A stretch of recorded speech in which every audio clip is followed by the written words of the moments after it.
गांव के बाहर एक पुराना सा पक्का घर था। न बहुत बड़ा न बहुत छोटा। वही घर हरिनाथ और शारदा का था। दोनों उम्र के उस पड़ाव पर पहुंच चुके थे जहां शरीर साथ देने से ज्यादा यादों का बोझ उठाता है। दिन किसी तरह कट जाते थे और रातें अक्सर सोच में निकल जाती थीं। उनके साथ उनका बड़ा बेटा मोहन और भीतर बेटा रवि रहता था। मोहन की शादी को अभी ज्यादा दिन नहीं हुए थे। मोहन बचपन से ही सीधा साधा स्वभाव का था। पढ़ाई पूरी करने के बाद वो घर और खेती की जिम्मेदारी संभालने लगा था। उसमें कोई दिखावा नहीं था। जो करना होता था चुपचाप कर देता था। माता पिता के लिए उसके मन में आदर था, लेकिन वो इसे शब्दों में कम और काम में ज्यादा दिखाता था। मोहन ने बहुत छोटी उम्र से ही जिम्मेदारी समझ ली थी। जब उसके हम उम्र बच्चे खेलते थे तब वो अपने पिता के साथ काम में हाथ बटाता था। स्कूल से लौटते ही खेत का काम, जानवरों की देखभाल, कभी लकड़ी काटना तो कभी अनाज संभालना, ये सब उसके बचपन का हिस्सा रहे। उसने कभी ये नहीं सोचा कि उस पर ज्यादा बोझ है। उसके लिए ये सब परिवार के लिए करना था। उसने छोटे मोटे काम किए, मेहनत की और जो भी पैसे मिले उन्हें अपने लिए जमा नहीं किया। घर की जरूरतें पहले आती थीं। उस समय उनका घर कच्चा था। बरसात में छत से पानी टपकता था। दीवारें जगह जगह से झड़ चुकी थीं। अब इस उम्र में नया घर बनाना मुश्किल है बेटा। जिंदगी निकल गई इसी कच्चे घर में। बरसात आती है तो डर लगता है, दीवारें कब गिर जाएं पता नहीं। अब तो बस यही दुआ है कि जैसे चल रहा है वैसे ही चलता रहे। आप ऐसे मत बोलो माँ। आपने पूरी जिंदगी हमारे लिए तकलीफें सही हैं। अगर आपने इतना सह लिया तो अब मेरा फर्ज है कि आपको सुकून दूं। देखना, एक दिन यही घर पक्का बनेगा और उस दिन आपकी आंखों में डर नहीं, बस सुकून होगा। सालों की मेहनत और अपनी कमाई से उसने धीरे धीरे उस कच्चे घर को पक्के मकान में बदला। न कोई कर्ज लिया, न किसी के आगे हाथ फैलाया। ईंट ईंट जोड़कर उसने वही घर खड़ा किया जिसमें आज वे सब रहते थे। उस घर में उसका नाम कहीं नहीं लिखा था, लेकिन उसकी मेहनत हर दीवार में दिखाई देती थी। मोहन ने कभी हिसाब नहीं रखा कि उसने किसके लिए कितना किया। वो अपने माँ बाप का ख्याल रखता था, घर की ज़रूरतें पूरी करता था और अपने भाई की पढ़ाई और खर्चों की चिंता भी उसी की रहती थी। अगर कभी पैसे कम पड़ते तो वो खुद की ज़रूरतें पीछे कर देता। उसे ये सब करना अपना फ़र्ज लगता था, एहसान नहीं। उसकी यही आदत थी कि वो बिना बोले सब संभाल लेता था। शायद इसी वजह से लोग उसकी मेहनत को सामान्य समझने लगे थे। वो घर का सहारा था, लेकिन उसने कभी ये जताया नहीं कि उसके बिना घर कैसे चलेगा। शादी के बाद घर में एक नई लड़की आई थी, सीमा। सीमा पढ़ी लिखी थी, लेकिन उसके व्यवहार में कोई बनावटीपन नहीं था। शादी के कुछ ही दिनों में सीमा ने घर की दिनचर्या समझ ली थी। वो सुबह जल्दी उठ जाती, रसोई संभाल लेती और बिना किसी को जताए छोटे छोटे काम कर देती। मोहन जब खेत से लौटता तो उसे समय पर खाना मिलता। अगर वो थका होता तो सीमा ज्यादा सवाल नहीं करती, बस चुपचाप पानी रख देती। एक दिन शाम को मोहन ने देखा कि सीमा उसकी माँ के लिए अलग से खाना बना रही है। उसने पूछा, सबके लिए एक ही बनता है, फिर अलग क्यों? आप समझते नहीं हो जी, अम्मा के दांत अब ठीक नहीं रहे। जरा सा मसाला भी उन्हें तकलीफ दे देता है। अगर उनके लिए हल्का बना दूं तो क्या फर्क पड़ता है। माँ को आराम मिलेगा तो घर अपने आप सुकून में रहेगा। मोहन कुछ नहीं बोला, बस मन ही मन उसने महसूस किया कि सीमा हर बात पर ध्यान देती है।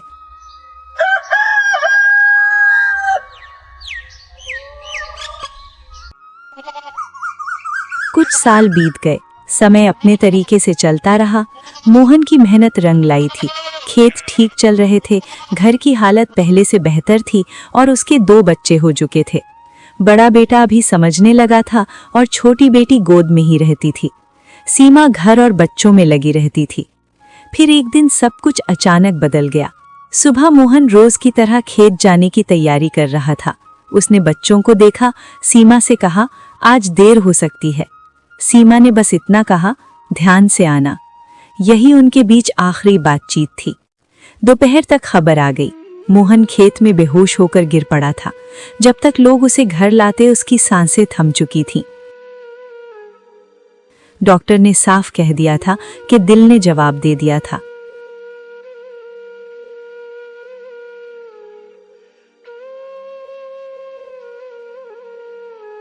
घर में जैसे जिंदगी रुक गई।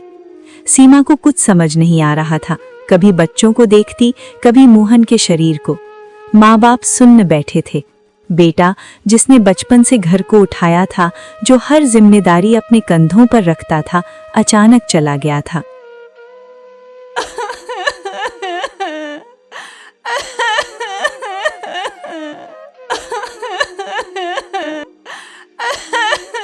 गांव भर के लोग आए, सब एक ही बात कह रहे थे।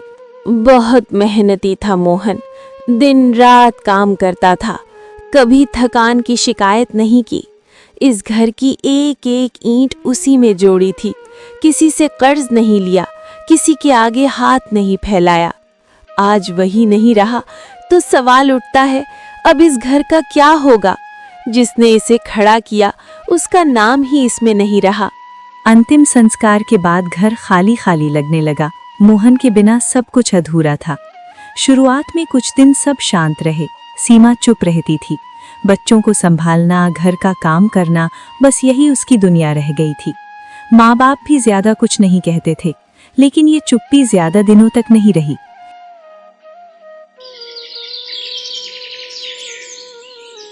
एक शाम हरिनाथ ने कड़क आवाज में कहा, अब इस घर का खर्च कैसे चलेगा सीमा? सोचा भी है तुमने कभी? मोहन तो चला गया, पर जिम्मेदारियां तो यहीं रह गई ना। खाना, कपड़ा, बच्चों की पढ़ाई, दवाइयां, ये सब क्या आंसुओं से पूरे होंगे या फिर हर बार किसी के सामने हाथ फैलाओगी? जो खेत है वही तो हमारी रोजी है।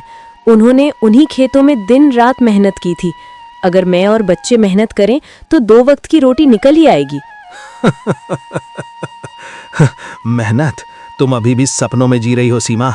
वो खेत तुम्हारे नहीं है, वो खेत हमारे नाम है, रजिस्टर में, कागजों में, हर जगह। आज तक मोहन जिंदा था इसलिए हमने कुछ नहीं कहा। अब वो नहीं है और अब तुम्हें यह हकीकत माननी ही पड़ेगी। पर उन्होंने तो खुद कहा था कि गांव में 4 बीघा खेत उन्होंने अपनी मेहनत से अपने नाम पर लिए हैं। दिन रात काम करके, पसीना बहाकर उन्होंने वो जमीन बनाई थी। अगर वो खेत हमारे नहीं है तो फिर उनकी सारी मेहनत का क्या? बस करो सीमा, सब खेत हमारे नाम है। उसके नाम कुछ भी नहीं था, ना कागजों में, न रजिस्टर में। ज्यादा जबान मत चलाना। मत भूलो, तू मेरे घर में रहती है। आज तक जो सिर छुपाने की जगह मिली है वो भी हमारी वजह से मिली है। सीमा चुप हो गई। अगले दिन शारदा देवी ने रसोई में कहा, अब इस घर में मेहमानों की तरह रहना ठीक नहीं है सीमा। अपने बच्चों को भी समझा लो।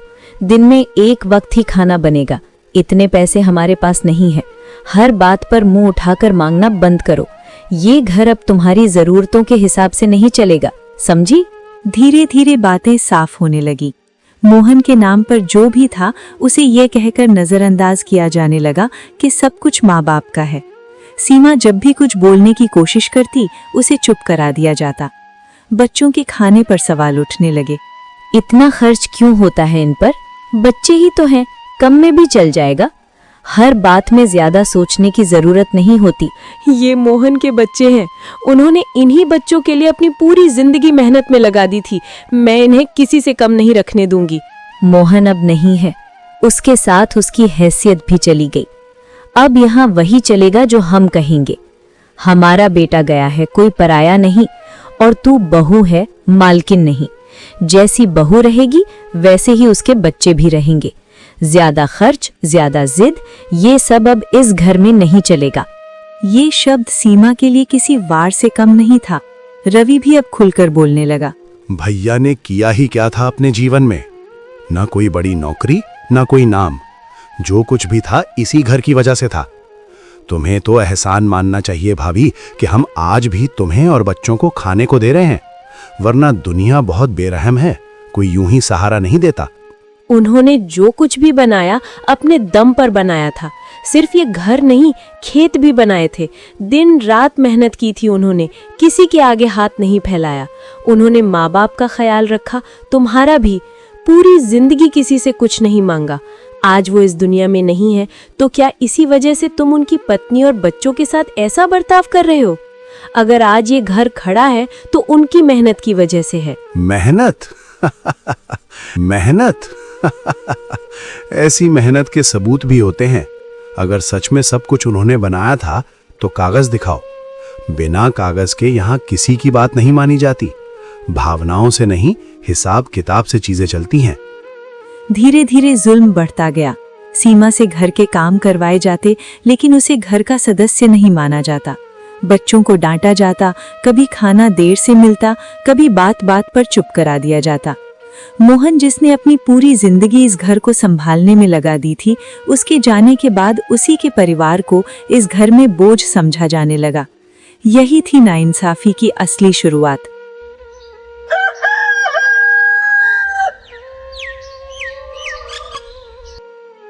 एक दिन हरिनाथ बोले, अगर इतना ही बुरा लग रहा है ना, तो अपने रास्ते देखो सीमा। ये घर कोई धर्मशाला नहीं है। मोहन के रहते हमने बहुत कुछ सह लिया, उसके नाम पर बहुत कुछ चलने दिया। अब वो नहीं है तो उसकी वजह से किसी को ढोने की हमारी मजबूरी भी खत्म हो गई। तुम्हें लगता है जिंदगी ऐसे ही चलती है? हमारे भी खर्च हैं, हमारी भी जरूरतें हैं। हर रोज तुम्हारे बच्चों की भूख, तुम्हारे आंसू हम नहीं संभाल सकते। और मैं अपने बच्चों को लेकर कहाँ जाऊं? किस दरवाजे पर मदद मांगू? जिस घर को उन्होंने अपनी मेहनत से खड़ा किया, आज उसी घर से मुझे निकाला जा रहा है। ये वही बच्चे हैं जिन्हें उन्होंने अपने कंधों पर बैठाकर इस आंगन में घुमाया था। आज उनके बाप के नाम पर भी इनका कोई हक नहीं रहा। वो सब तुम्हारी सोच है सीमा। दुनिया इतनी भावनाओं से नहीं चलती। हमने तुम्हें छत दी, खाना दिया, इतना बहुत है। अब हर चीज में हक जताना मत सीखो। अपने बच्चों को भी समझा लो, कम में रहना सीखें। जैसी माँ रहेगी वैसे ही बच्चे पलेंगे। और याद रखना, अब तुम यहाँ रह रही हो किसी के एहसान पर।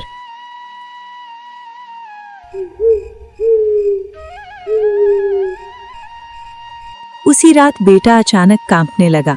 उसका बदन तप रहा था। वो बुड़बुड़ाया, अम्मा, बहुत ठंड लग रही है। अम्मा। सीमा ने जल्दी से बच्चे का माथा छुआ। उसका हाथ वहीं रुक गया। इतना तेज बुखार! हे ईश्वर! बाबूजी, बच्चे को डॉक्टर को दिखाना पड़ेगा। बुखार बहुत ज्यादा है, रात से कांप रहा है। मैं डर रही हूँ बाबूजी, इतनी छोटी उम्र है इसकी। अगर अभी दवा नहीं मिली तो हालत और बिगड़ जाएगी। अभी हमारे पास पैसे नहीं है। हर रोज कोई ना कोई बहाना लेकर मत आ जाया करो। हम भी कोई खजाना लेकर नहीं बैठे हैं। अपने हालात समझो। बस 100-200 रुपए ही तो चाहिए। कल काम करके लौटा दूंगी। आपका एक पैसा नहीं डूबेगा। बच्चा है बाबूजी, अगर इसे। अरे वाह, अब हमें डराने लगी। कहाँ से लौटाएगी तू? महारानी बनी बैठी है, हमारे सिर पर रहती है, खाती है, पीती है और ऊपर से पैसे भी मांगती है। सुबह जो खाना खाया था उसके पैसे पहले लौटा। हर रोज रोटी खाकर भूल जाती है कि किसके घर में रह रही है। जब तक वो पैसे नहीं लौटाएगी, दवा के लिए एक फूटी कौड़ी भी नहीं मिलेगी। हमने तुम्हारे बच्चे पैदा नहीं किया, उनकी बीमारी का बोझ हम पर मत डाल। सीमा वापस कमरे में आई। बच्चा कराह रहा था, बेटी रो रही थी। सीमा खुद से बुदबुदाई, ये सब क्या हो रहा है जी? जिन माँ बाप और भाई के लिए आपने अपनी पूरी जिंदगी लगा दी, आज उन्हीं की पाली औलाद कोई परवाह नहीं कर रही। जिस घर को आपने अपने खून पसीने से बनाया, आज उसी घर में मैं और बच्चे बोझ बन गए हैं। मैं अकेली क्या करूं? कहाँ जाऊं? किससे मदद मांगूं?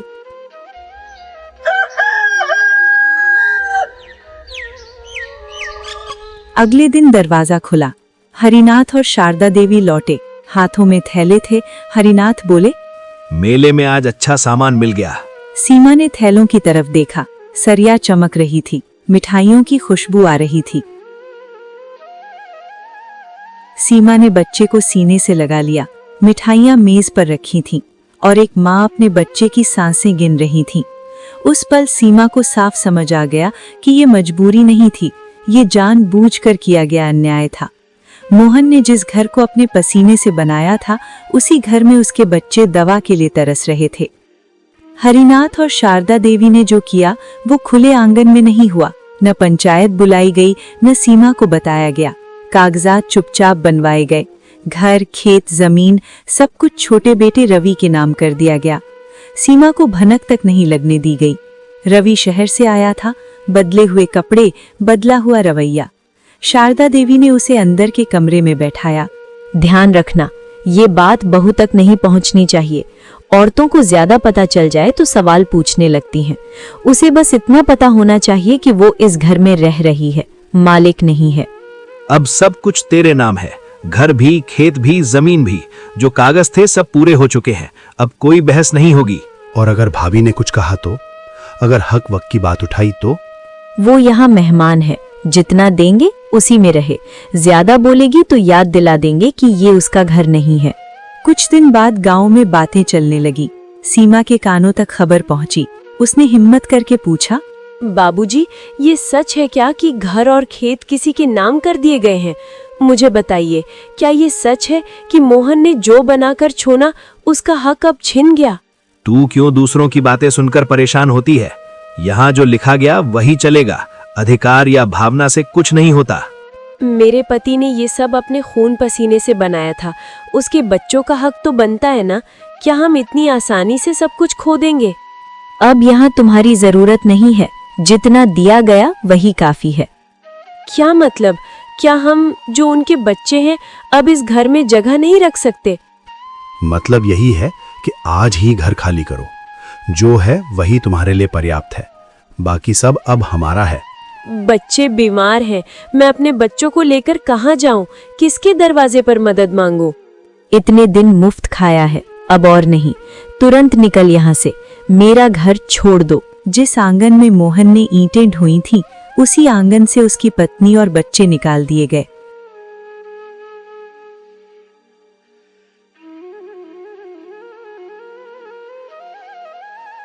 पीछे से शारदा देवी की आवाज आई, याद रखना, लौटने का मत सोचना। जो फैसला हमने लिया है वो हमेशा के लिए है। अब इस घर में तुम्हारा कोई हक नहीं रहेगा।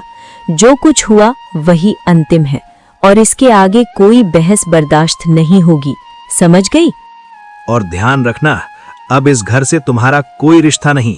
जो लिखा गया है वही तय है। अब यहाँ तुम्हारा नाम, तुम्हारा अधिकार या कोई दावा, सब कुछ खत्म। जो फैसला हुआ वही हमेशा के लिए अंतिम है। सीमा ने एक बार पीछे मुड़कर देखा। घर वही था, पर अब पराया। उस दिन सिर्फ सीमा और उसके बच्चे घर से नहीं निकाले गए थे, उस दिन न्याय को भी दरवाजे से बाहर कर दिया गया था।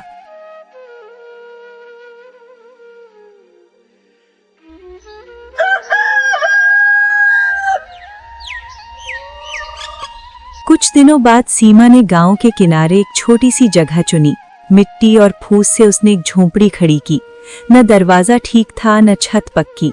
बरसात में पानी टपकता था और सर्दी में हवा सीधे अंदर घुस जाती थी। बच्चे उसी में सिमट कर सोते थे। हमारा घर इतना छोटा क्यों है? सबके घर बड़े बड़े हैं और हमारा इतना छोटा। बेटा, अभी यही हमारा घर है, हमारी जिंदगी का यही हिस्सा है, यही हमारी छत है। समय आएगा सब ठीक होगा, लेकिन अब हमें जो मिला है उसी में जीना सीखना होगा। पेट पालना मुश्किल था। सीमा सुबह सुबह उठकर दूसरों के खेतों में काम करने जाती। कभी निराई, कभी कटाई, कभी गोबर उठाना। दिन भर धूप में जलती और शाम को जो मिलता वही बच्चों के सामने रख देती। कुछ लोग मदद करते थे, लेकिन ज्यादातर चुप रहते थे। सब जानते थे क्या हुआ है, लेकिन कोई खुलकर सामने नहीं आता था। एक दिन रवि रास्ते में मिला। उसने झोपड़ी की तरफ देखकर कहा, अच्छा है, आखिरकार तुम्हारी औकात के हिसाब से तुम्हें अपनी जगह मिल गई। अब यही तुम्हारा हिस्सा है, इतना ही और कुछ नहीं। सब कुछ तुमसे दूर हो गया। घर भी, खेत भी, जो बनाया था तुम्हारे पति ने, वो सब अब हमारे नाम है। तो खुश रहो, यही तुम्हारे लिए पर्याप्त है। तू खुश रह, जो भी हो बस खुश रह। लेकिन याद रख, इस घर की दीवारों में मोहन की मेहनत और प्यार हमेशा रहेंगे। तुम उसका नाम मिटा सकते हो, लेकिन उसकी ताकत, उसकी मेहनत कभी नहीं मिट सकती। हम तो रहेंगे ही, खेत भी, घर भी, सब हमारे हैं और अब कोई नहीं रोक सकता। जो लिखा गया वही अंतिम है, समझ गई? सीमा चुप रही। उसने बच्चों का हाथ थाम लिया और आगे बढ़ गई। उसे अब जवाब देने की आदत नहीं रही थी। उसकी लड़ाई अब शब्दों से नहीं, हालात से थी।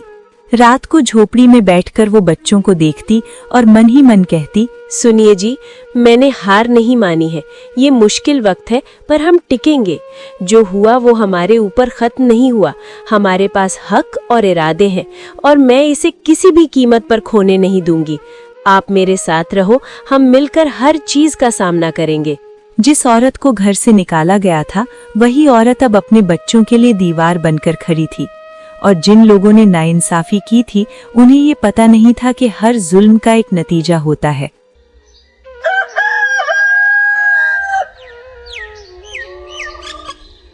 कुछ दिनों बाद गांव में फिर से शहनाई बजी।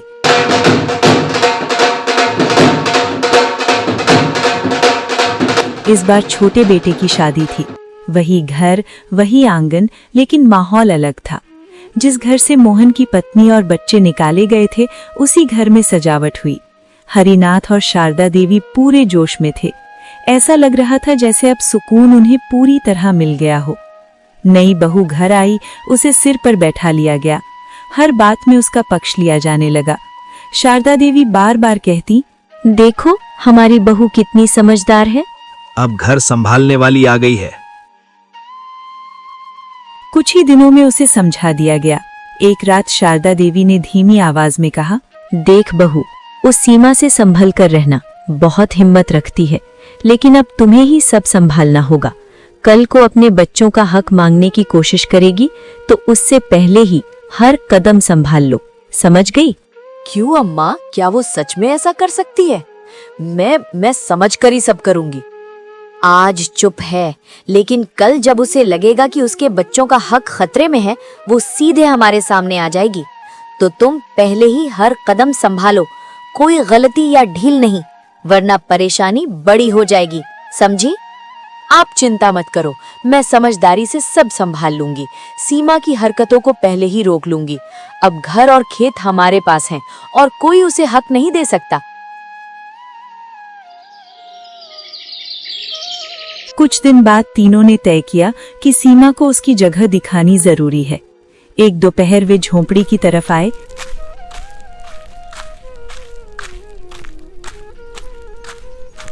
सीमा उस वक्त खेत से लौट रही थी। हाथ में दरांती थी, चेहरे पर थकान। शारदा देवी ने दूर से ही कहा, अरे यही है वो सीमा जो सबको अपने दम पर संभालने का दिखावा करती थी। अब भी वही तेवर दिखा रही है। सोचती है कि डर सकती है, रो सकती है, लेकिन अब सब बदल गया है। क्या बात है, मैंने कभी किसी का नुकसान किया? मैंने सिर्फ अपने बच्चों का हक मांगा, इतना ही।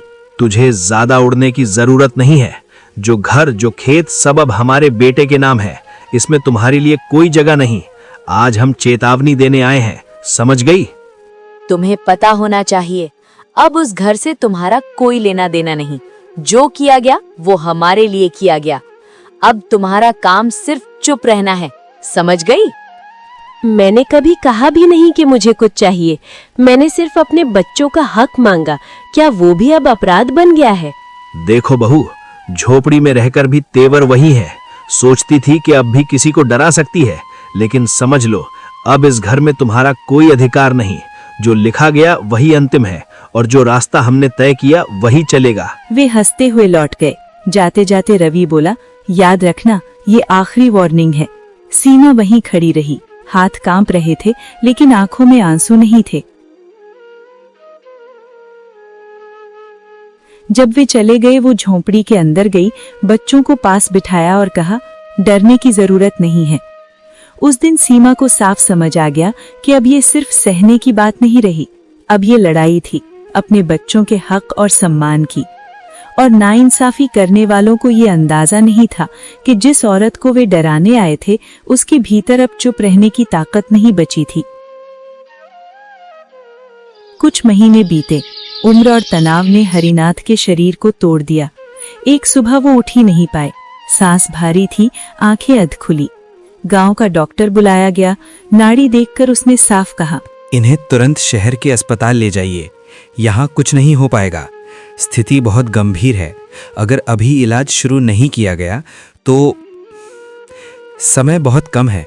मैं बस इतना कह सकता हूँ, देर करना महंगा पड़ सकता है।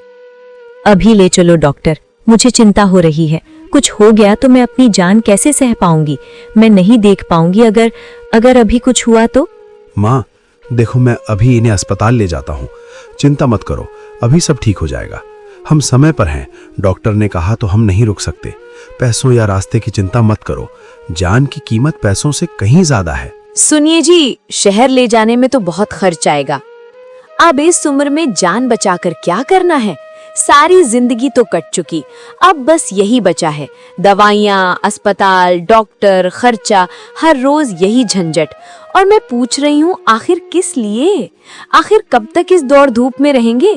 ये सब देखकर थकावट और मानसिक दबाव हमारे ऊपर ही बढ़ रहा है। अब इतना हल्ला क्यों मचाया जा रहा है?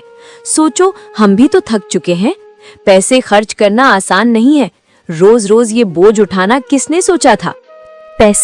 पैसों की चिंता मत करो, खर्चा हो जाएगा, लेकिन जान बची रहे बस। जान ही सबसे बड़ी चीज है।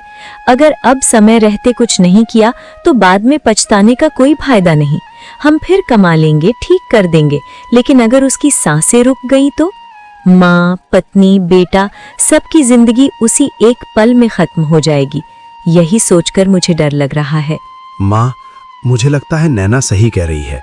अब पिताजी को शहर ले जाने का कोई फायदा नहीं है। वैसे भी उनकी उम्र हो गई है अब, और भला शहर के अस्पतालों में खर्च भी बहुत आता है। घर में फिर शोक हुआ, लेकिन वैसा नहीं जैसा मोहन के समय हुआ था। सब कुछ जल्दी जल्दी निपटा दिया गया। नई बहू ने बस इतना कहा, अब ये खर्चे भी खत्म हुए। शारदा ये सुनकर सन्न रह गई।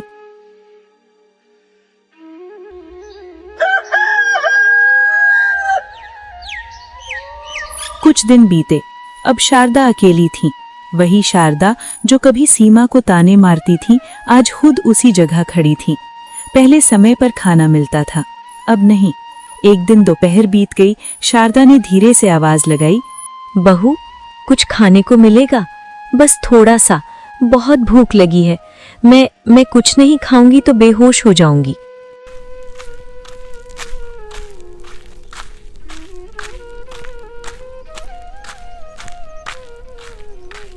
सारा दिन बस खाना चाहिए?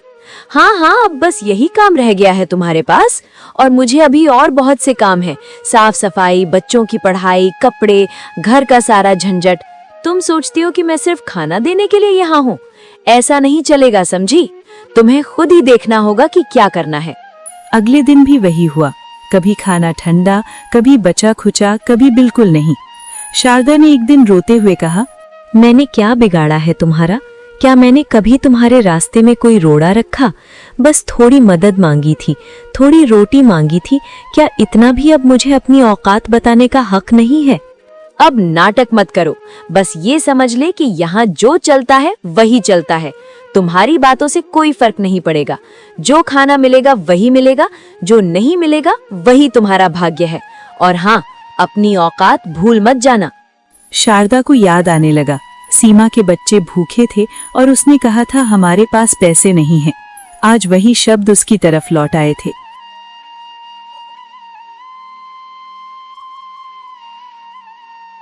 शारदा खाट पर लेटी रही, आंखों से आंसू बहते रहे।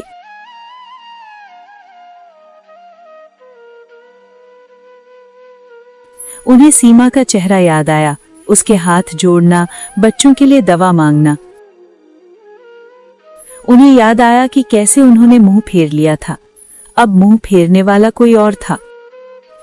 घर वही था, लेकिन शारदा अब उसी घर में अकेली थी।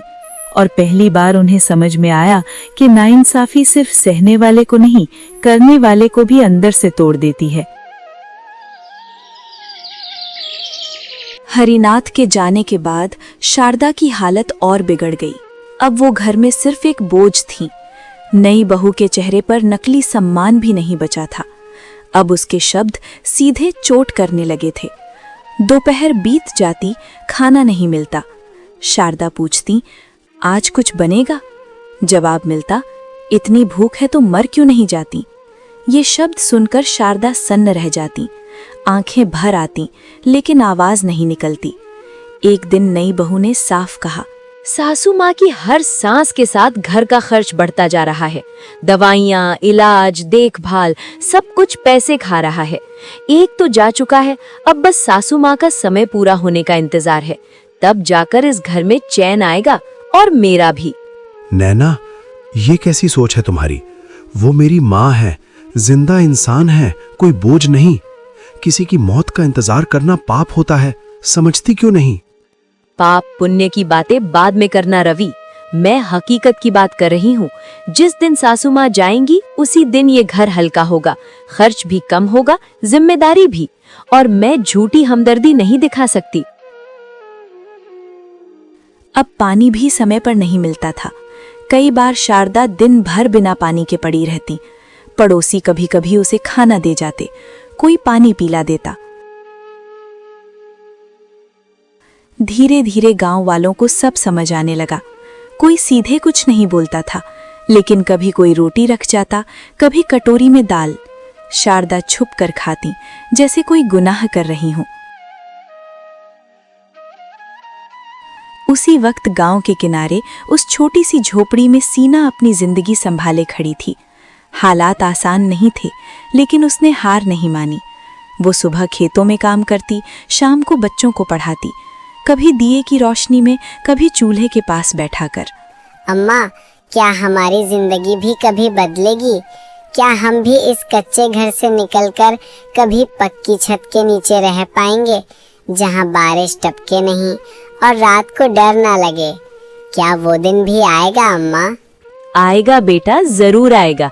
अगर तुम मन लगाकर पढ़ोगे, मेहनत करोगे तो सिर्फ पक्का घर ही नहीं, उससे भी ज्यादा अच्छा घर होगा तुम्हारा। माँ का भरोसा रखो, तुम्हारी किताबें तुम्हारी सबसे मजबूत दीवार बनेगी।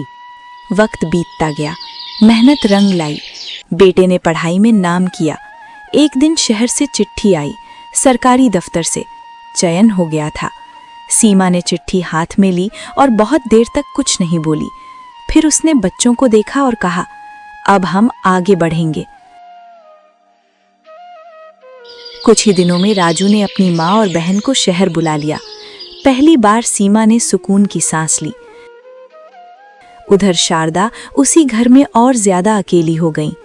अब उन्हें साफ दिखने लगा था कि नाइंसाफी का रास्ता आखिर कहाँ ले आता है, और जिन लोगों ने दूसरों को रुलाया था, उनके घर में अब सिर्फ सन्नाटा और डर बचा था। एक दिन शहर में काम से लौटी ही थीं कि किसी ने कहा, सीमा, अभी अभी गांव से खबर आई है। आवाज कांप रही थी सामने वाले की। कुछ ठीक नहीं लग रहा। क्या हुआ? सीधा बताओ, दिल घबरा रहा है। सीमा, तुम्हारी सासू माँ अब इस दुनिया में नहीं रही। उनकी सांसें थम गईं। घर सूना हो गया है। मुझे अभी इसी वक्त गांव जाना है। एक पल भी नहीं रुक सकती जब तक उन्हें आखिरी बार देख ना लूं। गांव पहुंचते ही माहौल भारी था। घर के बाहर लोग जमा थे, लेकिन उस घर में अब आवाज नहीं थी, सिर्फ खामोशी। बेटी, तेरी सास बीमारी से नहीं मरी, दवा से नहीं, उम्र से नहीं, वो जुल्म से मरी है। हर दिन थोड़ा थोड़ा करके उसे तोड़ा गया और आखिरकार उसकी सांसें हार गईं। दिनों तक उसे वक्त पर खाना नहीं मिला बेटी। घर में सबके लिए चूल्हा जलता था, पर उसके हिस्से में बस इंतजार आता था। भूख से तड़पती रही वो, और किसी ने पूछा तक नहीं। बहन, इस दुनिया में हर इंसान को अपने कर्मों का फल जरूर मिलता है। तेरी सास ने जिंदगी भर जो बीज बोए थे, आज वही फसल उसके सामने खड़ी है। बुरे कर्मों का नतीजा हमेशा बुरा ही होता है। इंसान चाहे कितनी भी कोशिश कर ले, अपने किए हुए गलत कामों से भाग नहीं सकता। वक्त सबका हिसाब बराबर करता है, और शायद आज वही वक्त उसके दरवाजे पर आ खड़ा हुआ है। पानी मांगती थी तो उसे पानी नहीं, ताना मिलता था। कहते थे, इतनी प्यास क्यों लगती है, इतनी जरूरतें क्यों हैं? बेटी, एक बूढ़ी औरत पानी मांगने से भी डरने लगी थी। हम गांव वाले जब देखा नहीं जाता था तो कभी कभी चुपके से रोटी या थोड़ा सा चावल दे आते थे। डर लगता था कि अगर किसी ने देख लिया तो वो और ज्यादा सताई जाएगी। हमारी मदद भी चोरी बन गई थी बेटी। अंतिम संस्कार के बाद गांव में पंचायत बैठी। इस बार लोग चुप नहीं थे। पंच ने कहा, अब बहुत हो गया। बरसों से जो चुप्पी ओढ़ी गई थी, आज वो टूटेगी। जिसके साथ अन्याय हुआ है, जिसका हक छीना गया है, उसका हिसाब इसी पंचायत में होगा। कानून भी सुनेगा और जमीर भी। हिसाब? किस बात का हिसाब सरपंच? ये जमीन मेरे नाम है, ये घर मेरे नाम है, और जो कुछ यहाँ खड़ा है सब कुछ मेरा है। किसी का एहसान नहीं लिया मैंने। रवि, कागज तेरे पास होंगे पर सच हमारे सामने है। मेरा खेत आज भी गवाह है। मोहन सुबह अंधेरे में आता था और शाम ढलने तक हल चलाता रहता था। धूप, बारिश, बीमारी कुछ भी उसे रोक नहीं पाता था। उसकी मेहनत आज भी मेरी मिट्टी में बसी है। और जिस घर में तुम आज अपना हक जताते फिर रहे हो, उसकी एक एक ईंट मोहन की कमाई से लगी है।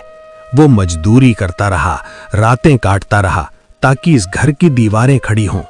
आज तुम कहते हो सब तुम्हारा है, पर नींव में उसका पसीना बोल रहा है। रवि, इस औरत ने अपमान झेला, भूख सही, ताने और जुल्म भी चुपचाप सह लिए, मगर हारी नहीं। हालात ने उसे तोड़ने की पूरी कोशिश की, फिर भी वो झुकी नहीं। आज अगर वो हमारे सामने खड़ी है तो इसलिए कि उसके सब्र ने उसे मजबूती बना दिया। कागज मेरे नाम है, रजिस्ट्री, दस्तखत, मुहर, सब कुछ मेरे पास है। इस दुनिया में सच वही होता है जो कागज पर लिखा हो। मेहनत, आंसू, बलिदान, ये सब कहानियां होती हैं, हक नहीं। रवि, अगर सच सिर्फ कागज से तय होता तो जमीर नाम की कोई चीज नहीं होती। सारा गांव जानता है कि तुम्हारे माँ बाप ने इन कागजों के साथ हेरा फेरी की थी। झूठी रजिस्ट्री, नकली दस्तखत, ये सब बनवाया गया था ताकि मेहनत करने वाला खाली हाथ रह जाए। याद रखो, नकली कागज सच्चाई की उम्र कम नहीं कर सकते। रवि, सीमा ने चुपचाप सब सहा, भूख सही, अपमान सही, लेकिन मेहनत नहीं छोड़ी। उसने अपने दर्द को अपने हाथों की लकीरों में दबा लिया। और तूने अपनी माँ को भी नहीं छोड़ा। जिस माँ ने तुझे गोद में सुलाया उसी को बोझ समझ लिया। जिस घर में तू मालिक बनकर घूम रहा है वहीं तेरी माँ पानी मांगते हुए कांपती थी। ये सिर्फ जमीन का पाप नहीं है रवि, ये औलाद होने का अपराध है। बस करो, ये सब झूठ है, साजिश है। पूरा गांव मेरे खिलाफ खड़ा हो गया है। तुम सब मिलकर मेरी इज्जत, मेरा हक छीनना चाहते हो। अगर मैं बुरा हूं तो क्या सिर्फ मैं ही हूं? सच बोलने की हिम्मत किसी में नहीं, इसीलिए मुझे निशाना बनाया जा रहा है। पंच ने फैसला सुनाया। आज पंचायत ये ऐलान करती है कि खेत हो या घर, सबका बराबर बंटवारा होगा, क्योंकि हक सिर्फ कागज से नहीं, पसीने और सच्चाई से तय होता है। बरसों पहले जो होना चाहिए था, आज वही किया जा रहा है, ताकि ये जमीन और ये दीवारें याद रखें कि अन्याय चाहे जितना छुपाया जाए, अंत में न्याय को अपना रास्ता खुद बनाना ही पड़ता है। सीमा ने आसमान की ओर देखा। आंखों में आंसू थे, लेकिन दिल में शांति। देखिए जी, आज अगर सच हमारे सामने खड़ा है तो इसलिए नहीं कि रास्ता आसान था, बल्कि इसलिए कि मैंने चुप रहकर भी हार नहीं मानी। देर जरूर हुई, दर्द भी बहुत सहा, मगर सच को दबाया नहीं जा सका। आज वो सामने आया है, बिल्कुल नंगा, बिल्कुल साफ। नाइंसाफी का अंजाम कभी अच्छा नहीं होता सीमा। झूठ चाहे जितना ऊंचा खड़ा कर लिया जाए, उसकी नींव खोखली ही रहती है। सच भले देर से पहुंचे, मगर जब पहुंचता है तो पूरे गांव को याद दिला देता है कि इंसाफ को रोका नहीं जा सकता। पंचायत के फैसले के बाद पहली बार उस घर के आंगन में सीमा और उसके बच्चों के लिए कोई ताना नहीं था। वही आंगन जहां कभी उन्हें बेइज्जत किया गया था, आज चुपचाप उन्हें स्वीकार कर रहा था। समय बीतता गया, घर में फिर से सुबह की हलचल लौट आई। वही चूल्हा, वही आंगन, लेकिन अब डर नहीं था। सीमा ने मेहनत नहीं छोड़ी, बेटी ने भी पढ़ाई पूरी की। एक दिन उसने माँ से कहा, अम्मा, आज मैं अपने पैरों पर खड़ी हूँ, किसी सहारे की मोहताज नहीं हूँ। जो रास्ता मैंने चुना वो आसान नहीं था, मगर हर ठोकर ने मुझे मजबूत किया। अब मेरी पहचान किसी के नाम से नहीं, मेरी मेहनत से है। बस यही तो चाहती थी मैं, कि तुम दोनों अपनी जिंदगी किसी के रहमो करम पर न जियो। हालात जैसे भी हो, सर ऊंचा रखो, क्योंकि अपनी मेहनत से खड़ा होना ही सबसे बड़ी आजादी होती है। गांव वाले अब सीमा को सम्मान से देखते थे।